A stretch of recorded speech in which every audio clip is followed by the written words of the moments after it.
Bem-vindos ao Sofá do Parlamento. O Primeiro-Ministro esteve recentemente na Cimeira da NATO a reafirmar a intenção de aumentar o investimento em defesa e, para isso, conta também com o apoio dos maiores partidos da oposição, PS e Chega. Hoje recebemos o deputado do Chega que integra a Comissão Parlamentar de Defesa Nacional, é também oficial do Exército na Reserva. Bem-vindo, Nuno Simões de Melo. O Primeiro-Ministro chamou André Ventura a São Bento para falar deste objetivo dos 2% do PIB em defesa.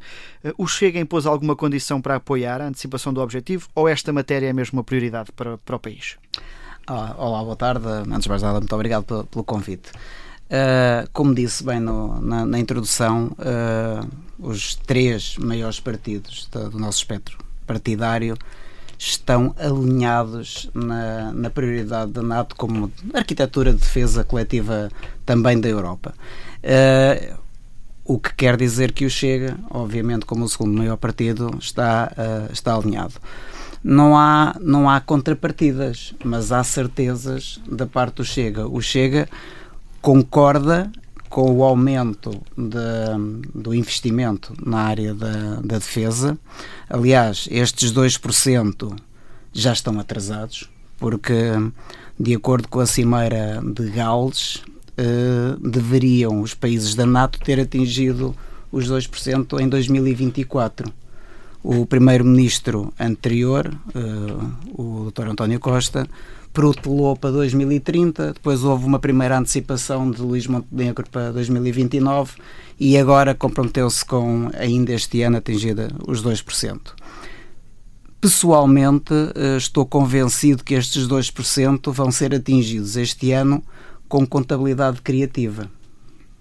O que é que eu quero dizer com isto? Já está a antecipar uma pergunta, ou seja, o que vai existir é aqui uma alocação de despesas de defesa superior e não propriamente aquilo que nós podemos pensar que é comprar mais submarinos, mais aviões, mais carros de combate. É um bocadinho isso, mas sejamos honestos, será dentro das regras que a NATO estabelece. A NATO tem uma grande amplitude para incluir esta despesa do PIB, este investimento do PIB na defesa.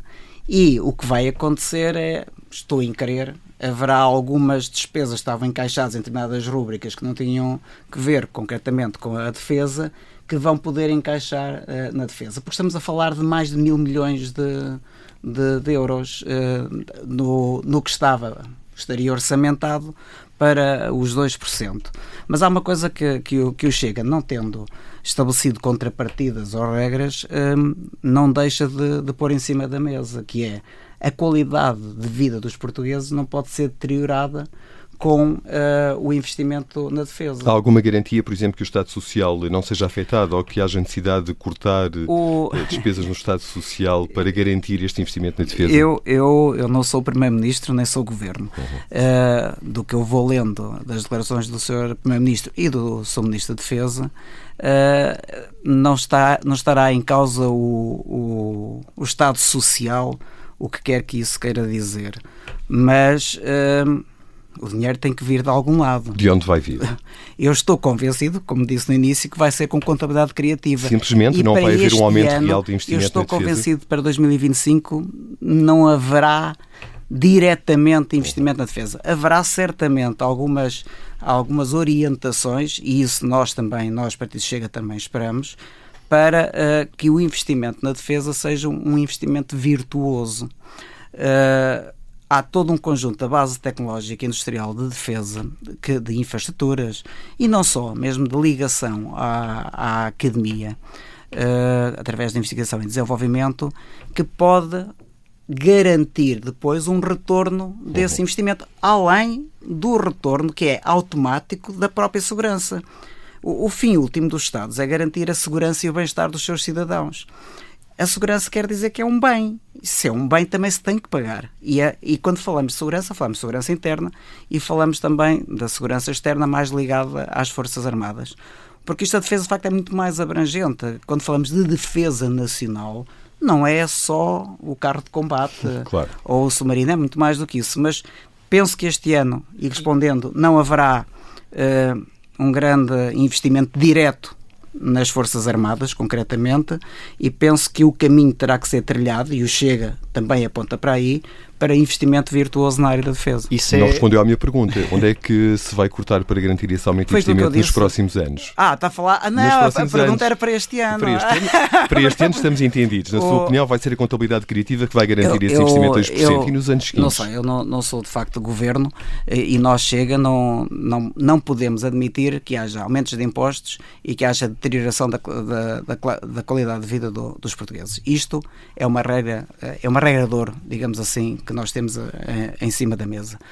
Onde o governo, eu penso que a União Europeia vai libertar uma verba que pode ser utilizada pelas nações para este fortalecimento do pilar europeu da NATO.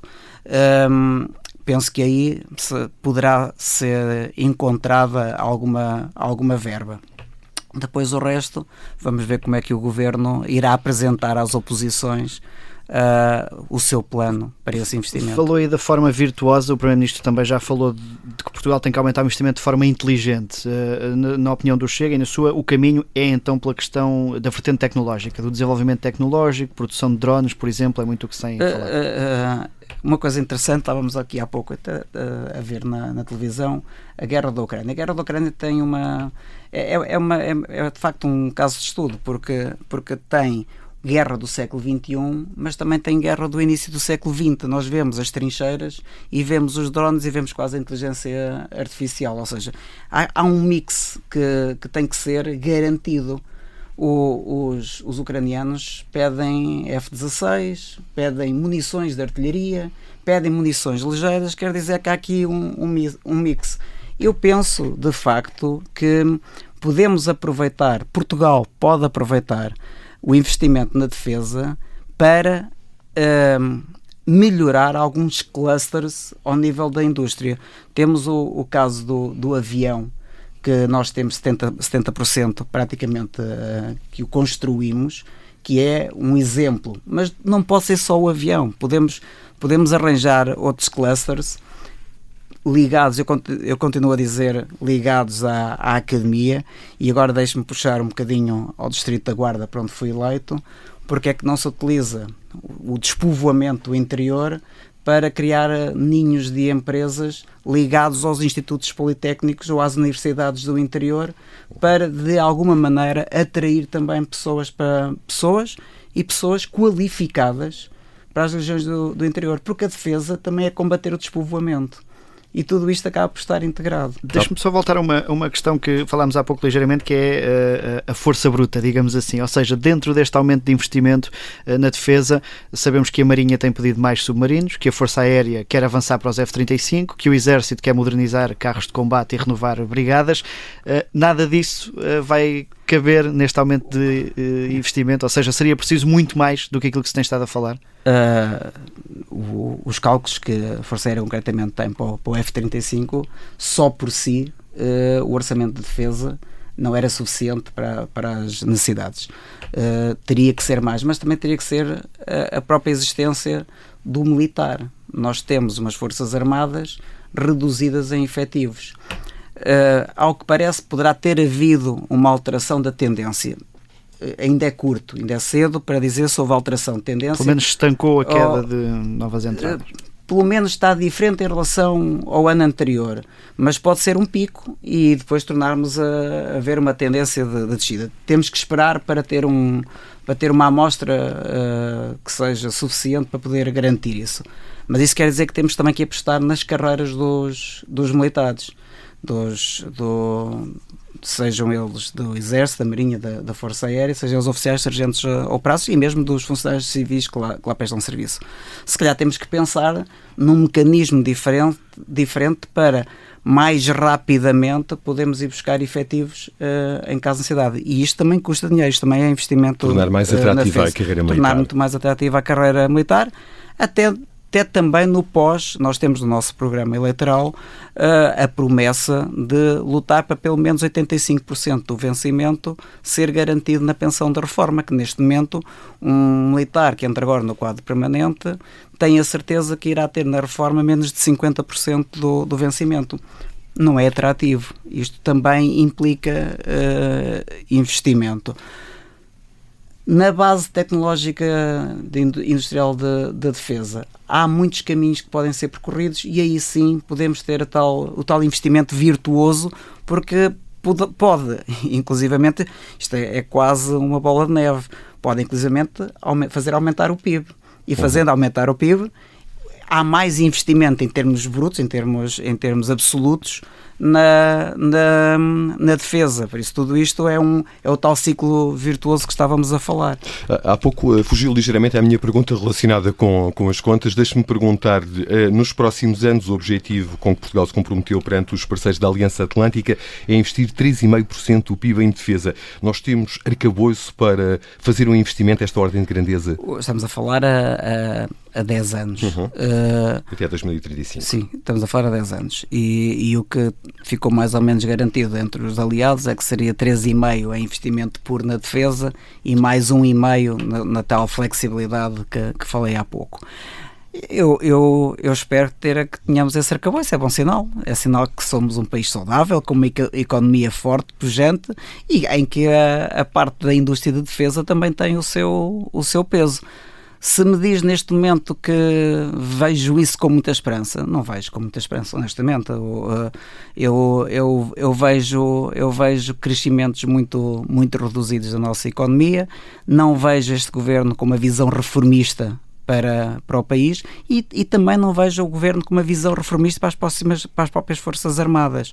Por isso, se eu estou otimista em relação aos 3,5%, provavelmente tão otimista como estive em 2014 para 2024 com os 2%, que sabia que não ia acontecer e não aconteceu. Ainda não atingimos. A relação de Donald Trump com a NATO tem sido ligeiramente errática de parte a parte. Que garantias é que tem de que o presidente norte-americano está definitivamente comprometido com a Aliança Atlântica? Eu não tenho nenhuma garantia, porque nem sou americano, nem tenho uma relação privilegiada com o presidente Donald Trump. No entanto, eu sou um atlantista e considero, e nós europeus temos que considerar, porque é uma realidade, este longo período de paz que nós tivemos e que permitiu à Europa criar o seu Estado Social, aconteceu porque havia um guarda-chuva de proteção que era fornecido pela NATO, mas sobretudo pelo seu aliado Estados Unidos da América. Quando houve uma alteração da estratégia ou da orientação estratégica americana, sobretudo a partir do presidente Clinton e do presidente Obama, sobretudo esses dois, quando reorientaram para o Indo-Pacífico, criou-se aqui um vazio que é preocupante. Por isso, o presidente Donald Trump vem apanhar toda uma sequência que não começa com os republicanos, começa, por acaso, com os democratas. Mas, também, de acordo com o que eu creio que todos nós aprendemos na estratégia, há uma máxima do Mackinder, penso eu, que é que quem controla o Heartland controla a Eurásia, e quem controla a Eurásia controla o mundo. Depois há uma sequência que é quem controla o Greenland controla o Heartland, e isto é o que faz as duas potências chocarem, a potência continental e a potência marítima. Por isso, eu estou convencido que o nosso aliado, Estados Unidos da América, independentemente das administrações que vão aparecendo, continuarão a manter este elo, porque sabem que para garantir os próprios interesses, e os Estados não têm precisam inimigos, também desta aliança. Precisam desta aliança. Acha que Donald Trump, por exemplo, nunca recuaria perante a evocação de um artigo 5º? Eu acho que o artigo 5º é a base do Tratado do Atlântico Norte.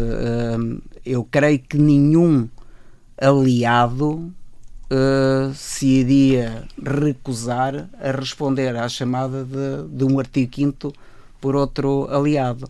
Mas há várias maneiras de estar com o artigo 5º sem ser imediatamente botas no terreno. E eu estou convencido que os Estados Unidos não deixariam de responder à chamada.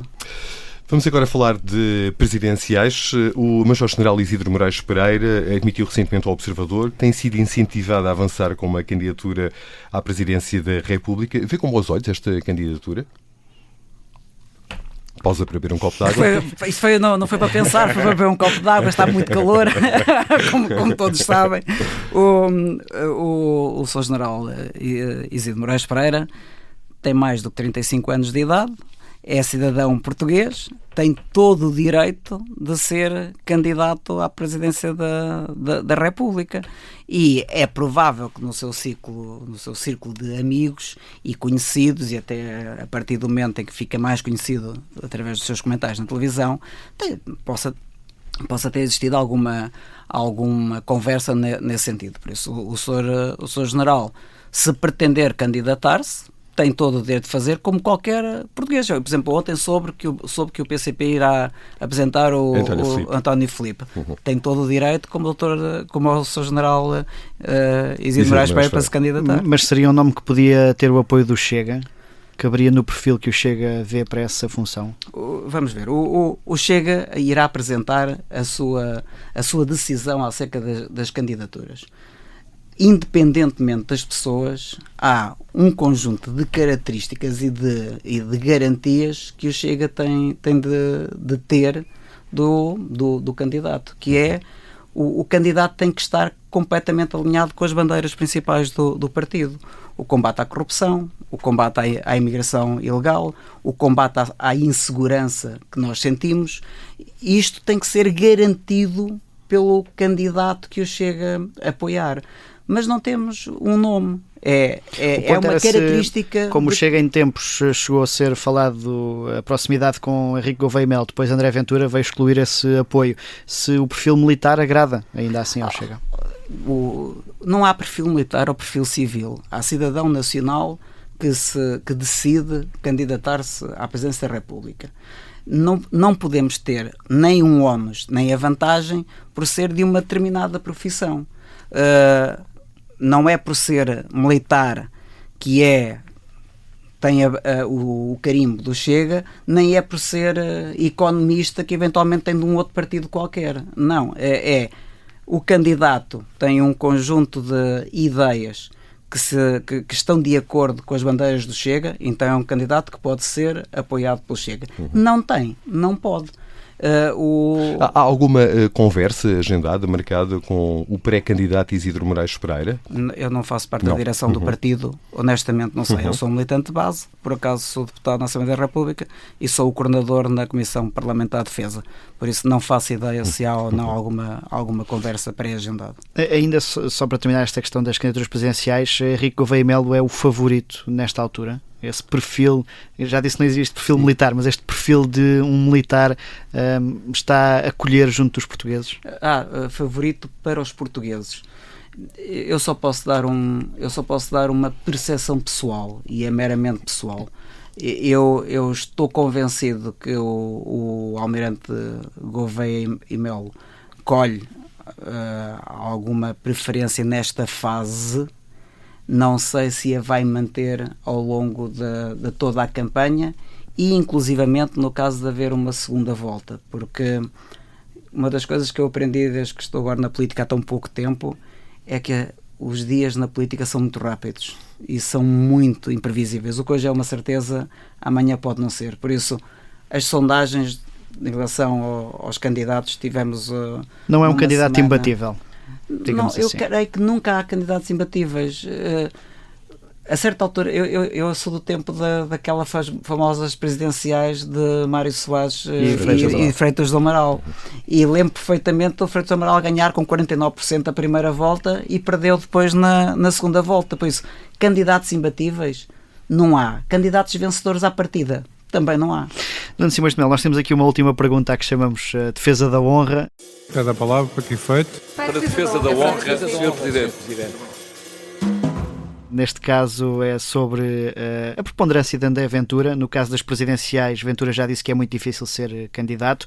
Na outra eleição em que o Chega se candidatou e em que André Ventura não foi cabeça de lista, portanto falo das europeias, o partido acabou por cair. O Chega está demasiado dependente de André Ventura para continuar a crescer e nesse sentido é um risco apoiar um nome às presidenciais? Não tenho essa leitura do risco. Houve um companheiro meu, creio que aqui nesta rádio, disse: quando temos o CR7 na máxima força, na máxima forma, não pode deixar de jogar na equipa porque a equipa irá ressentir-se. E nós temos o CR7 da política que é André Ventura. Agora, fazer uma relação causa e efeito da não presença nas campanhas, nas europeias, acredito que tenha alguma influência, mas cada eleição é uma eleição. Nós vamos ter agora, e neste momento é o mais importante para o partido, mais do que as presidenciais, é as autárquicas. Nós temos autárquicas daqui a 1 mês e pouco, ou 2 meses, ou 2 meses e pouco, e André Ventura não vai ser candidato aos 300 e tal municípios que nós temos. Por isso, vamos também ter aí as nossas candidaturas e temos objetivos para atingir, e objetivos com peso para atingir sem André Ventura. Agora, rejeita aquela ideia que o Chega é o partido de uma pessoa só.